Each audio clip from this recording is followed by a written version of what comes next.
And we now know the story behind yesterday's violent road rage incident.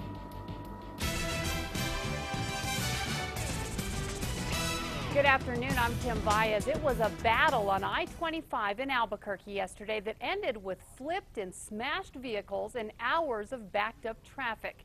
It also ended with a 64-year-old man in handcuffs. Today, one witness who saw it all play out says he thought he was going to get killed. He talked to Scott Daniels. Kim, that witness says the driver who started all of this was driving a truck hauling a huge camper trailer, and his wild antics lasted for at least 20 minutes. It was just like a gunfight. This guy was trying to gun down the guy in the sedan. Fred Rogers witnessed something Tuesday that he never imagined he'd see. Police say this man, 64-year-old Michael Waltenberg from Colorado, went on the attack using his pickup truck and the travel trailer it was pulling as the weapon. Rogers says the truck and trailer were swerving in the northbound lanes of I-25 near construction zones about 5 miles south of Rio Bravo.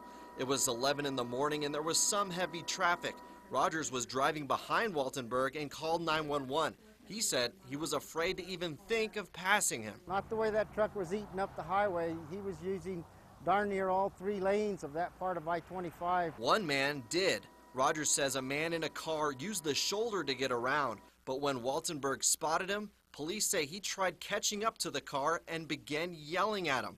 Rogers says Waltenberg was driving 60 miles an hour and smacked into the car, pushing it into the guardrail. The sedan hit the guardrail, spun around, bounced off, came across the interstate. The car spun out and finally stopped 100 yards down the road. At the same time, the truck and RV lost control. Rogers said it spun out, almost clipping him.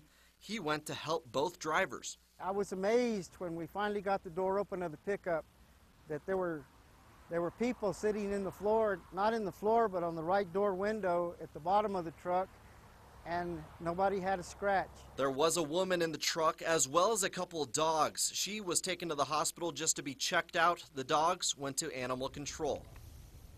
Waltenberg was handcuffed on the scene and taken to jail. He is charged with aggravated battery with the deadly weapon, the weapon being his truck. His bond was set today for $5,000 cash or surety. According to court records, he's still behind bars. Back to you. Okay, thanks, Scott. Now, the driver of the other car involved in the incident was not seriously hurt. We have learned he's a college student who was on his way to class when this all happened.